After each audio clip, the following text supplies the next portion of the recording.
you talked about that 72 shuhada interceding for 72 firqas. Does that include the munafiqs? Everyone, whomever Prophet ﷺ was describing that from my nation are in 72 different groups. So if those people who consider themselves really in Islam, not the ones who hid themselves and they don't even consider themselves in Islam, they're coming in as someone else, like a masquerade party. He doesn't think he's Muslim, so he's just fooling all the people who are Muslim. But from people who believe themselves to be in Islam, then this intercession will reach to them inshaAllah, where they'll think, I did everything right. They die thinking they did everything right, and these holy souls come to intercede. They become like a legal counsel where you get thrown in jail and all of a sudden public defender comes and says, we're here to represent you. Said, but I don't have any money for an attorney. He said, no, we've been assigned to your case. So same thing, you enter the grave, you think you did everything right, all of a sudden there's problems. Yeah, I didn't know that this was going to be wrong, I didn't know this was going to happen. You have problems now, what are you going to do? You think Allah left us and left the nation of Sayyidina Muhammad unattended? No. Immediately Prophet was sent from the defenders, and they enter into the grave and they begin to intercede that, Ya Rabbi, that this was not their true intention, and led us to intercede and grant from our amal and our actions to cover this difficulty.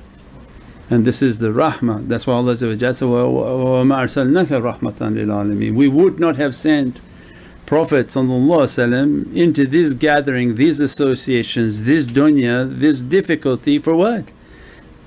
Allah clarified, because He is a rahmah, but we don't know why we need rahmah yet. And that's the sad part. We think everything's great. Shaitan's biggest problem is when he convinces a servant not to ask for forgiveness. Most people, they wonder, why are people always saying astaghfirullah, astaghfirullah? Did you do something really naughty?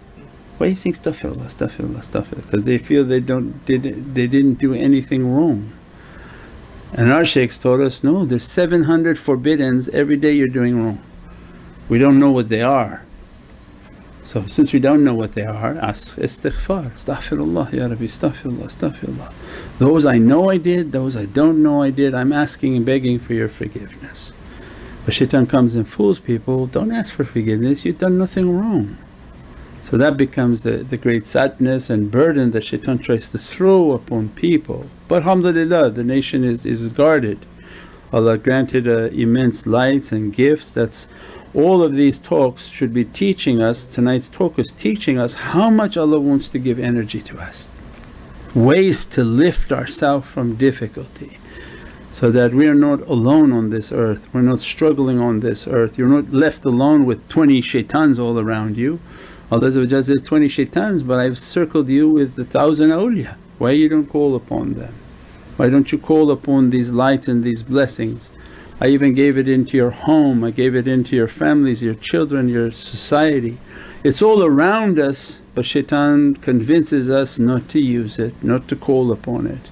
Subhana rabbika rabbil izzati amma yasifoon, wa salaamun al mursaleen, walhamdulillahi rabbil alameen. Bi hurmati Muhammadan Mustafa, Basir Surat al-Fatiha.